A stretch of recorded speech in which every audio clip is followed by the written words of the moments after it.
vienen en un solo rollo los profetas y siempre se han asociado los profetas menores, los 12, en un solo rollo, ¿no? Quizá por precisamente su brevedad literaria, su tamaño, ¿no? En comparación con los otros, con Isaías y Jeremías, les ha facilitado ser puestos siempre en un solo rollo. De repente también hay alguna explicación teológica en ello. Pero hoy vamos a empezar de manera general, hermanos, a hablar acerca de los profetas, ¿ok? Luego, si nos da el tiempo en esta clase, si no hasta el otro lunes, vamos a hablar de los profetas mayores y después vamos a hablar de los 12 aparte, ¿ok? Desde Oseas hasta Malaquías les vamos a dedicar una clase especial y aparte, ¿no? Obviamente ya usted sabe que hay mucho que contar, pero el enfoque de este curso está sobre el texto como lo hemos recibido, ¿no? Lo que nos interesa es aprender, conocer, explorar el mensaje religioso, el mensaje teológico de los documentos. No estamos en este curso tratando de enfatizar o explorar el aspecto histórico, cuándo fueron escritos, quién los escribió, qué sucedía, qué pasaba, que son datos importantes, no digo que no, pero en este curso el enfoque está en el mensaje o teología del texto. Ok, dicho eso, hermano, a ver, yo quiero hacerle una pregunta. ¿Qué es un profeta en el Antiguo Testamento? ¿Quién es un profeta? ¿A quién se le llama profeta? ¿Cuáles son las características de un profeta? Yo espero que usted esté tomando nota, ¿verdad? ¿Cuáles son las características de un profeta? ¿Quién es un profeta en el Antiguo Testamento? A ver, hermana Raquel, ¿qué es un profeta? Se pregunta de escuela dominical. Un profeta, hermano, es alguien que tiene un mensaje de parte de Dios para el pueblo. También da a conocer la voluntad de él, y ese mensaje muchas veces puede ser para que, en este caso, los profetas del pueblo de Israel se arrepintieran de su error, y también para librarlos de alguna batalla, pues, o cualquier cosa tipo así. También los profetas podían ver el futuro en cierta manera, porque revelado a través del Señor, ¿verdad? El Señor les revelaba para que pudieran dar el mensaje. Algunas veces se mostraban como videntes, podían hacer algún tipo de cosas así como tipos milagros dirigidos, ¿verdad? Por Dios. También el profeta tenía, por ejemplo, las características de él, que es ser una persona que Dios había elegido. No es que yo quiero ser profeta y ya está. Dios lo había elegido con una misión, y esa misión era directamente pues para ayudar al pueblo de Israel en este caso. Excelente, muy bien. La hermana mencionó un rasgo de los profetas, ¿verdad? Que tiene que ver con usualmente nosotros pensamos que el profeta, su principal o quizás la mayor característica es la de ser como adivino, ¿verdad? La de adivinar el futuro. Pero recuerde que los profetas cuando van a hablar del futuro, siempre va conectado con el presente, con la realidad de lo que le está sucediendo al pueblo de Dios en ese momento en el que ellos están. Nunca un profeta, escuche bien, nunca un profeta en el Antiguo Testamento va a hablar del futuro, de lo que puede suceder, ajeno a la realidad del pueblo a la que le está hablando en ese momento, ¿verdad? Por ejemplo, Elías durante el reinado de Acab, o tenemos a Isaías en el siglo 8, ¿no? Durante el reinado de varios de estos reyes, Jotam, acá, Ezequías. Entonces, hay veces pensamos que el profeta nada más va a hablar del futuro, pero no. Recuerde que el futuro, a ver, el futuro, cuando hablan los profetas y dicen, por ejemplo, Jonás, de aquí a 40 días, Nínive será destruida. El futuro en los profetas es cerrado, es fatal, o sea, lo que el profeta dijo va a suceder, o el futuro está abierto a posibilidades. ¿Cómo es el futuro cuando los profetas hablan de parte de Dios?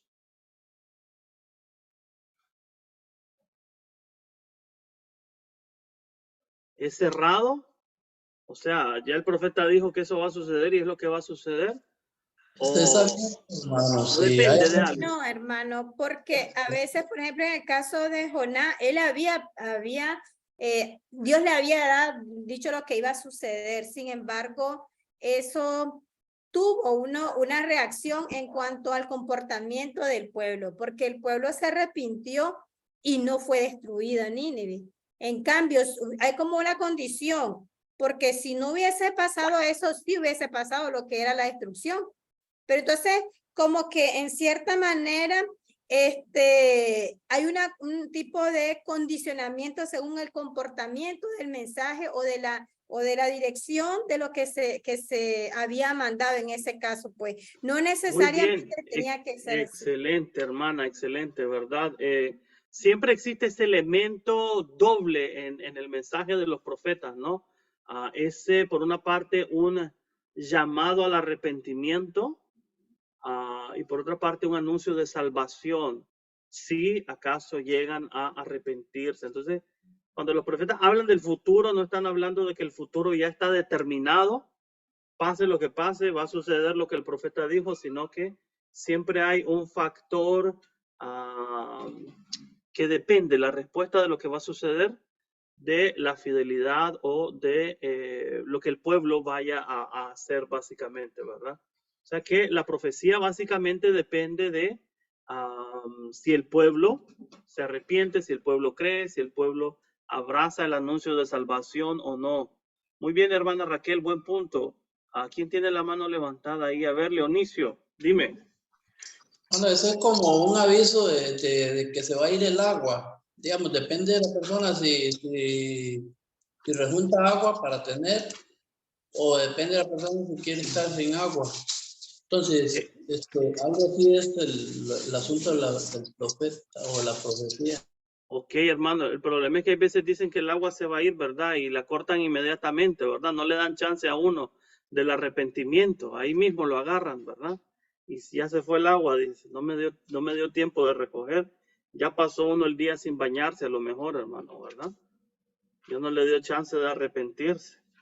Pero no, Dios no que le va a decir lo voy a castigar, ya inmediatamente lo castigó, ¿verdad? Hay veces sí. Yo creo, hermanos, que miren, cuando hablamos de profeta, estamos hablando de un fenómeno religioso que hay veces pensamos que era exclusivo de Israel, pero no. Habían profetas en las naciones paganas. A ver, ¿quién se acuerda?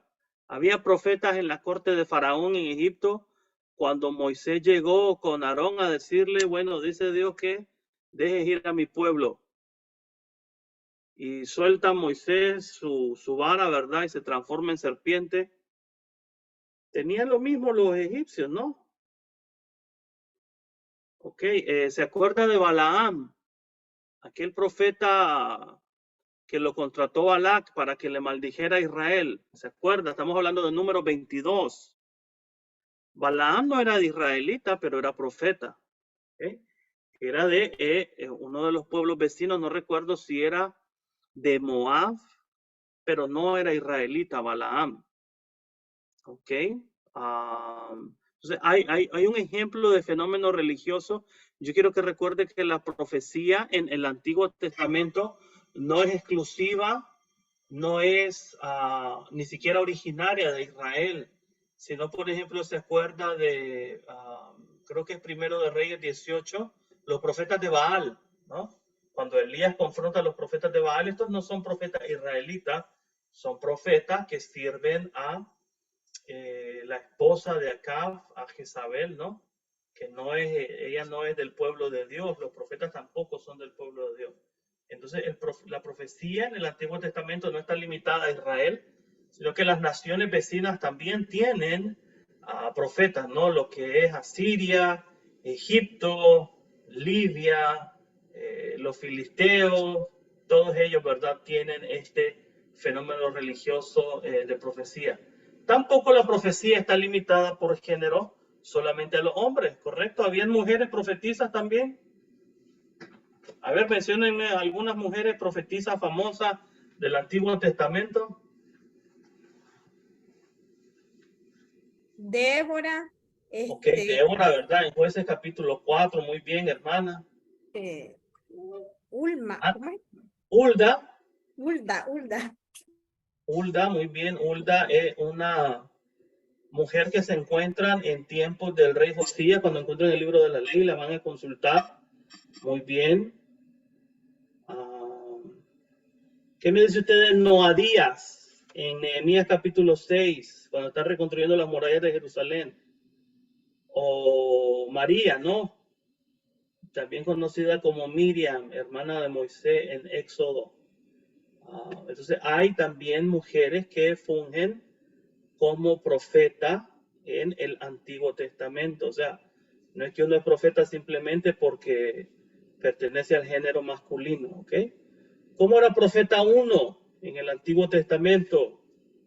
Creo que la hermana Raquel lo dijo, ¿verdad? Hay un llamado de parte de Dios que te capacita por medio de su espíritu. Por ejemplo, aquí tenemos este pasaje famoso. Venga conmigo a Jeremías. Jeremías capítulo 1. Jeremías capítulo 1 lo tiene. Versículo, 5. ¿Lo tiene Jeremías 1:5? ¿Qué dice? ¿Quién lo quiere leer, por favor? Jeremías 1:5.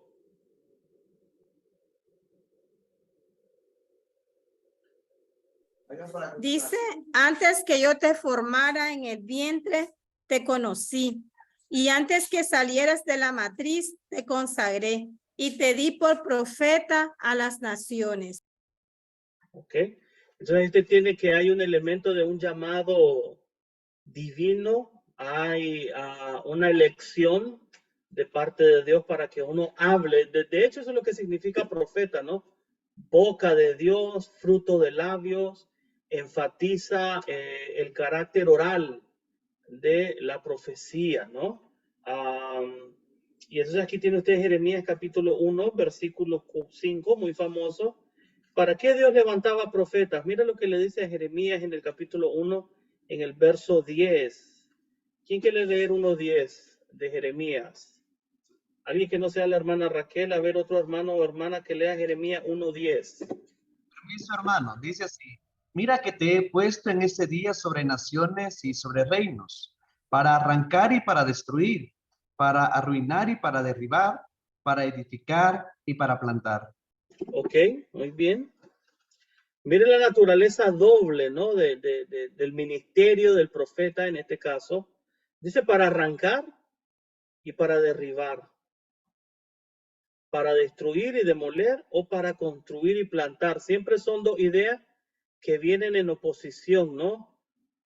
El uno y el contraste con la otra, ¿no? El construir con el derribar, el plantar con el arrancar. Ambas son labores del profeta, en este caso, para hablar de parte de Dios, ¿ok? Ahora, hermano, cuando los profetas hablaban de parte de Dios, eso que pasaba con ellos en su vida personal, alcanzaban el estatus como, por ejemplo, el día de hoy un influencer o alguien famoso, alguien que es muy seguido en las redes. ¿O qué hacía el pueblo con los profetas usualmente en el Antiguo Testamento? Los mataban, hermano. ¡Qué barbaridad! ¿Y por qué los mataban? Por decirles sus verdades, sus errores. Entonces creo que a ellos no les gustaba. Y vamos. ¿Verdad? ¿A quién le gusta, hermano, que le digan sus errores, sus verdades, verdad? Se molesta uno, ¿verdad? Se molesta, uno se enfada, ¿verdad? Cuando le dicen sus errores, cuando le llaman la atención. Y así era el pueblo de Israel, ¿verdad? Si es el pueblo de Dios. Por ejemplo, Jeremías, ya sabemos las cosas que le hicieron, ¿verdad? Lo desterraron, lo metieron preso varias veces, le quitaron sus propiedades, también lo quisieron matar, etcétera. ¿Por qué sufrían estos hombres esas cosas? Bueno, porque precisamente el mensaje los alienaba, ¿no? Los ponía en contra del pueblo. Si eso es lo que le dice Dios a Jeremías, acá mire lo que dice el versículo 17 al 19. de Jeremías 1. ¿Cómo dice? A ver, hermano Lamberto, si nos puede leer ahí, si lo tiene Lamberto, Jeremías 1, 17 al 19, por favor.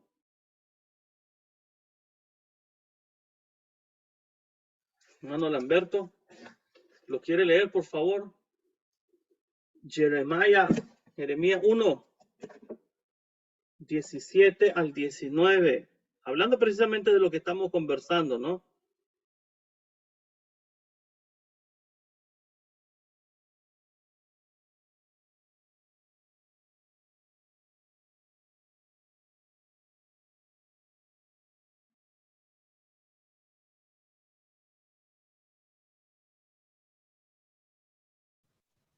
Pregunto, Jeremías 1. 17 al 19. Ok, ahí va. Dice así. Y en cuanto a ti, debes ceñirte las caderas y tienes que levantarte y hablarles todo lo que yo mismo te mande. No te sobrecojas de terror alguno a causa de ellos, para que yo no te infunda terror delante de ellos. Pero en cuanto a mí, aquí he hecho de ti hoy una ciudad fortificada y una columna de hierro y muros de cobre contra todo el país, para con los reyes de Judá, para con sus príncipes, para con sus sacerdotes y para con la gente de la tierra. Y de seguro pelearán contra ti, pero no prevalecerán contra ti, porque yo estoy contigo. Es la expresión de Jehová para librarte. Excelente, Amén. me gusta eso, hermano. ¿Qué versión es esa que has leído, hermano? Traducción del Nuevo Mundo, hermano. Ok, muy bien, hermano, gracias. Entonces, fija que Dios levanta a Jeremías, pero le dice Jeremías, yo te voy a poner, y Jeremías, por su mensaje, por la naturaleza de su ministerio, está prácticamente contra el pueblo, ¿no?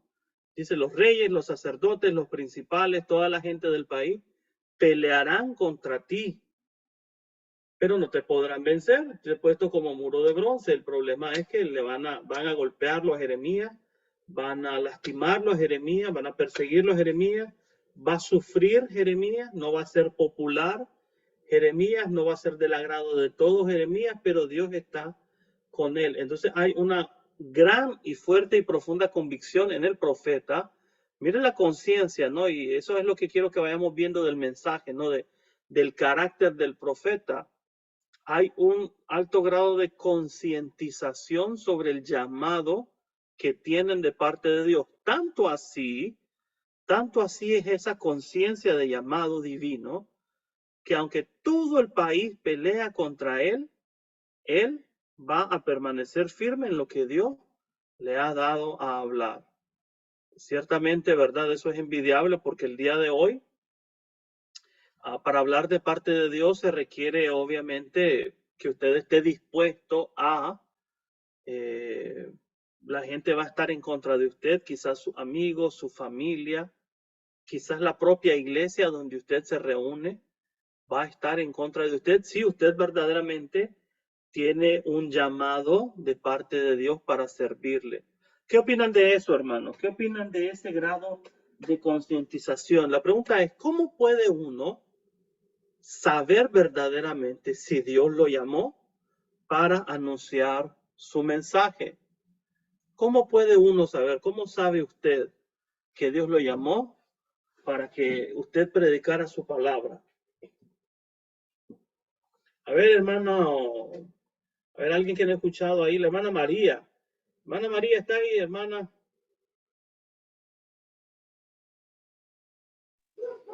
Sí, hermano. Ok, hermana, la misma pregunta, ¿verdad? ¿Cómo sabe usted que Dios la llamó para predicar o enseñar su palabra? Bueno, primeramente mi estado espiritual con Dios, porque estos grandes profetas en su vida eran eran bien sometidos eran bien sometidos a la voluntad de Dios y por eso el Señor lo escogió. Entonces yo pienso de que el estado espiritual, la convivencia, y bueno, además de eso, no sé si en esta parte le estoy respondiendo bien, pero el Señor nos ha dado un mandato de que vamos a ir a anunciar su palabra. Ok, muy bien, correcto. Estoy de acuerdo con usted en todo lo que usted me dijo. Pero la pregunta es, ¿cómo sabe usted, María, que Dios a usted la llamó a que predique su palabra?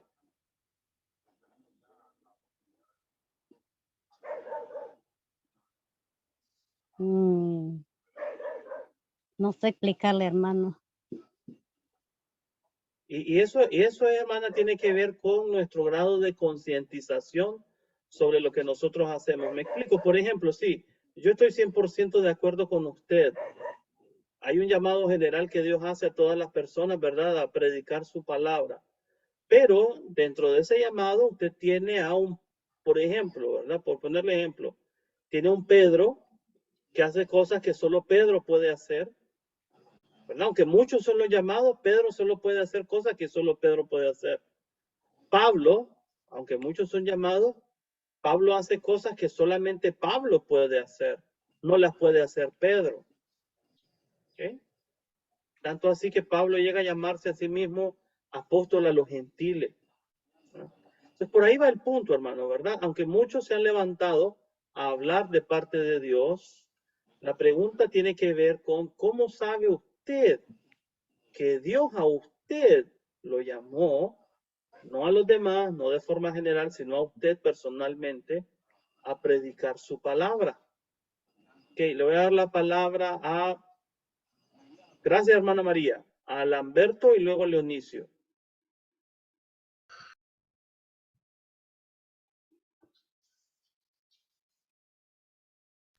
Gracias, hermano.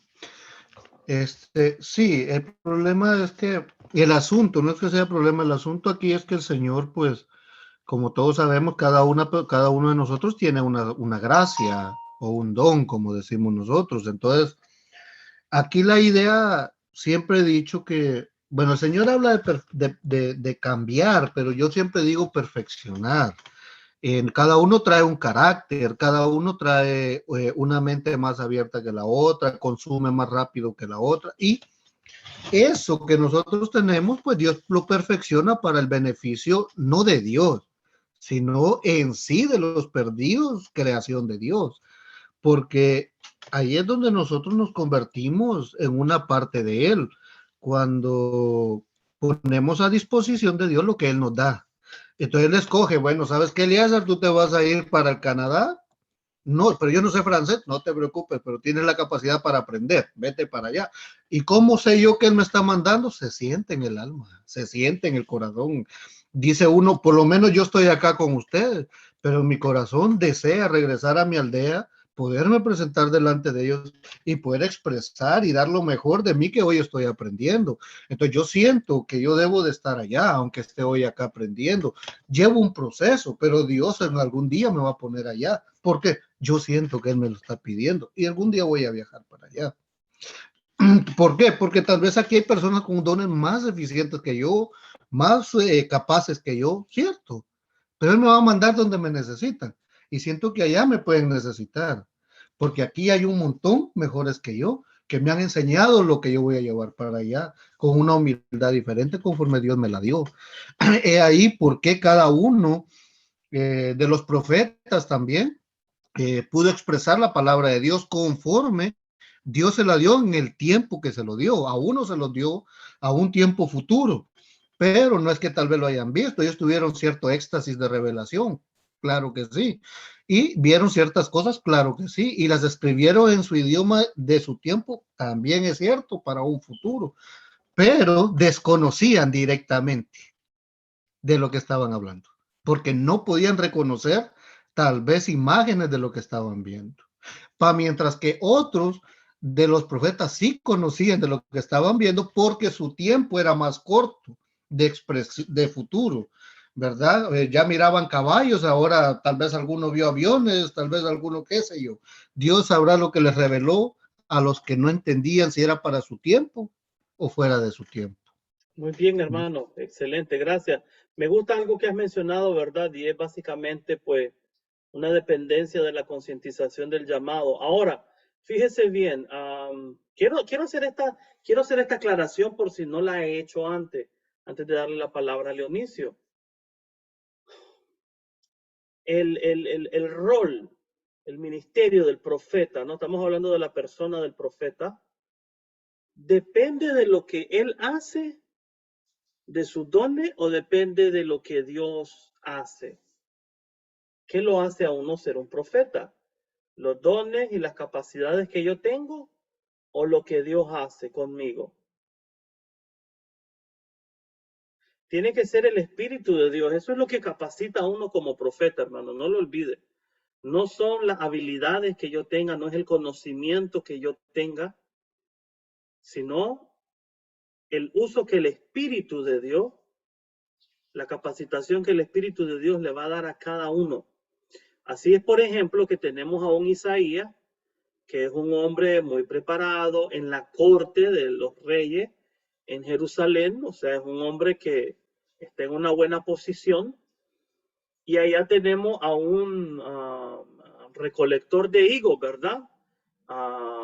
Ageo. Yo no soy profeta ni hijo de profeta. Yo estaba recogiendo higos, frutas, ¿verdad? Un trabajo de campesino en el campo cuando el Señor me llamó a predicar su palabra. Entonces, recuerda que no es con lo que uno tiene, sino es ese sentido de llamado. Por eso esa noche me he tomado el tiempo, ¿verdad? Para hacer la pregunta, ¿cómo sabes que Dios te ha llamado a ti a predicar su palabra? O sea, a ti en particular. Leonicio.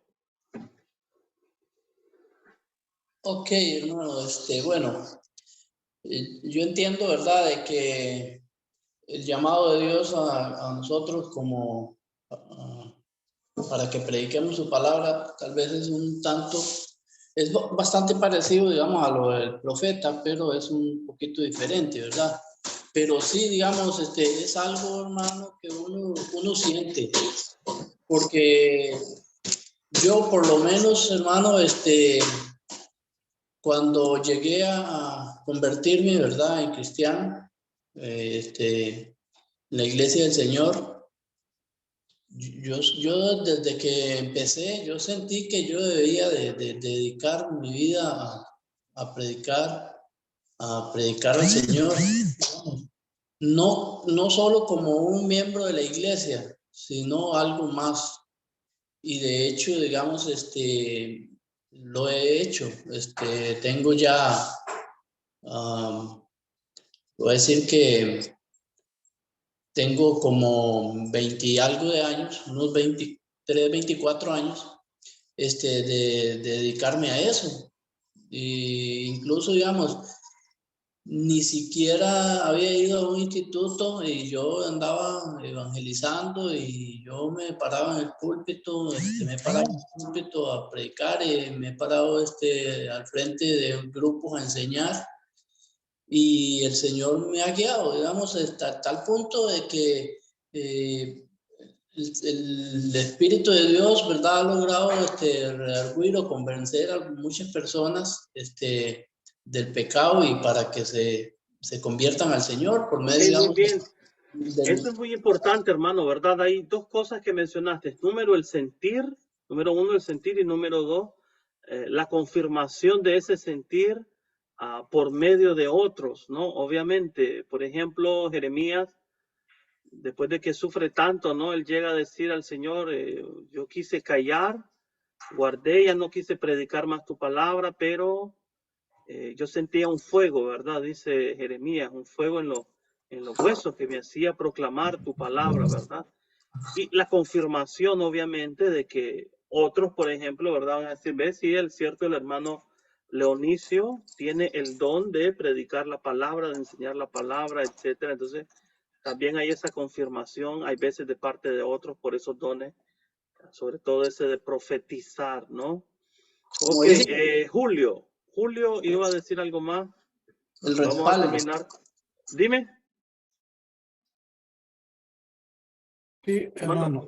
Julio. Bueno, ya dijeron, hermano Lamberto y el inicio, que prácticamente es es un llamado del Señor, de Dios, pero también pienso que es un proceso de capacitación y empoderamiento divino por parte de Dios para que podamos cumplir su misión, ¿no? Y eso, para eso podríamos recibir algunos dones, ¿no? Algunos dones para predicar, facilidad de palabra, o principalmente facilidad de palabra, la oratoria, que son algunos dones que Dios nos pueda dar para cumplir con su misión. Excelente, hermano. Entonces recuerde, el origen de ser profeta parte no de algo que uno tiene, sino de la voluntad de Dios. Depende de un llamado de Dios. Sin ese llamado de Dios, tú vas a querer hacer 1000 cosas, pero no vas a poder porque Dios no te ha llamado a ello.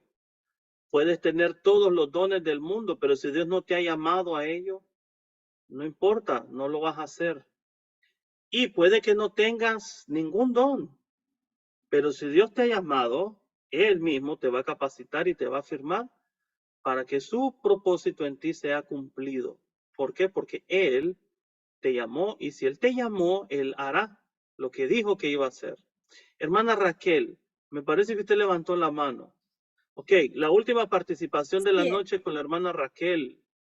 Algo interesante, hermano, es que en el profeta no necesariamente tenía que ver que el profeta fuese alguien tan entregado al Señor. Dios le ha dado una misión y esa es la misión que te vayas a hacer más adelante, más entregado al Señor porque has cumplido con la voluntad de Él es diferente. Porque si yo no me recuerdo, Moisés, ¿dónde estaba? Tranquilo, apacentando ovejas. No tenía una relación así como que diéramos que él estaba cumpliendo con la voluntad de Dios. Si hablamos de Jonás, yo no me imagino tan malcriado que pudo haber sido, ¿verdad? Entonces, y sin embargo, Dios lo capacitó, Dios le enseñó, no es lo que vos querrás, es la misión que yo te estoy mandando. Entonces, creo que aquí viene como algo que Dios nos escoge y tienes que hacer las cosas que Dios nos ha mandado. ¿Qué pasa si yo no lo quiero hacer? Entonces voy a tener consecuencias que no son las que Dios quiere. Entonces ahí donde comprendemos ese llamado, hacemos esa conciencia que hablaba usted de que es un llamado y que lo voy a hacer y con el durante el momento en que estoy trabajando en ese llamado, en lo que Dios quiere que yo haga, creo que es ahí donde se va estableciendo una relación más íntima con Dios, un amor, una voluntad al Señor, y ya le hace con conciencia. Y ahí es donde se da lo que es más la espiritualidad, por decir así, esa comunión más del profeta con Dios. Excelente, hermana. Ese punto que ha tocado la hermana me gusta mucho, ¿verdad? Ha tocado un muy buen punto, hermana, ¿verdad? Es el hecho de que Dios llama y no necesariamente es que Dios va a llamar al que está súper más entregado, ¿verdad? Aquel que no falta los domingos en la iglesia, aquel que se sabe la palabra de Dios de cabo a rabo, ¿no? Sino que Dios escoge sus instrumentos de acuerdo a su voluntad. Mientras hablaba, hermana, recordaba al profeta Amós, ¿no? Usted nos daba el caso de Moisés, pero Amós, ¿verdad? Cuando él predicaba en el reino del norte y le decían los sacerdotes, no podemos aguantar tu palabra, vete de aquí, vete a Judá a profetizar. Y él dijo, yo no soy un profeta profesional, dijo yo, ¿verdad? Yo estaba tranquilo trabajando en mi oficio cuando Dios me llamó. Y lo que él hacía era recoger frutas, ¿no? Un trabajo de campo. Muy buen ejemplo, hermana, ¿verdad? Excelente. Bueno, hermanos, les agradezco mucho su participación. Siempre me gusta escucharlos porque siempre aprendo algo con ustedes. Yo les tengo una tarea, ¿verdad? Se la voy a dejar por el canal de Telegram, pero apunte ahora mismo, ¿verdad? Yo quiero dos cosas de usted. Número uno, en una página, y esto es un documento Word con su nombre, y ya sabe cómo enviarlo, ¿verdad? Me lo envía ahí por el canal en el Telegram, un mensaje privado. Número 1, yo quiero que usted explique cuáles son los principales temas teológicos del Pentateuco. Número 1, ¿cuáles son los principales temas teológicos del Pentateuco? Mínimo para esa respuesta, yo quiero una página, ¿ok? Una página en Word. Y obviamente no son cualquier tema que a usted se le ocurra, son las cosas que hemos hablado acá en clase.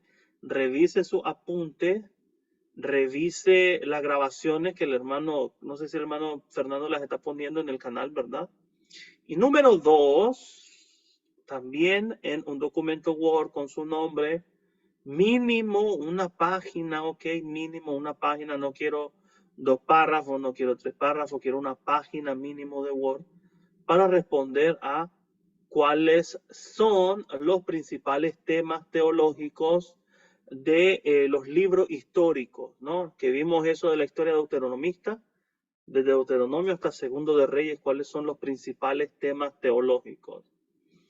Usted hace 2 preguntas, una página por cada pregunta, y con su nombre, por favor, no se le olvide poner su nombre, usted me la entrega a más tardar este viernes, que es 30 de junio, ¿verdad? A eso de antes de las 10 de la noche, entréguelo, ¿verdad? Esa es la hora límite. 10 de la noche, usted antes de esa hora me lo está mandando, por favor, ¿ok, hermano? Regáleme a mí 2 horas más, hermano. Ahí tienes, hermano, 2 horas extras. A las 12 lo voy a entregar. Entonces, ¿Qué dice hermano, ahí? esas 2 preguntas, ¿verdad? Obviamente, no es que no lo estoy mandando a investigar, no lo estoy mandando a leer. Son cosas que ya hemos conversado aquí. Entonces, revise su apunte, revise sus notas y revise las grabaciones de las clases anteriores para poder responder. Entonces, si usted sale con algún tema que no necesariamente hablamos aquí, usted tiene que fundamentar bien su respuesta, pero yo estoy esperando que ustedes, no es que aquí van a hacer algo extra, ¿no? Sino que van a recordar y procesar lo que ya hemos conversado acá. Ok, hermanos, listo. Mire, son las 9:07. Para mí, para ustedes pueden ser las 8:07. Vamos a concluir, hermanos. Muchas gracias por su atención. Que Dios me los bendiga. Voy a acabar aquí la grabación y se la dejo al hermano Fernando.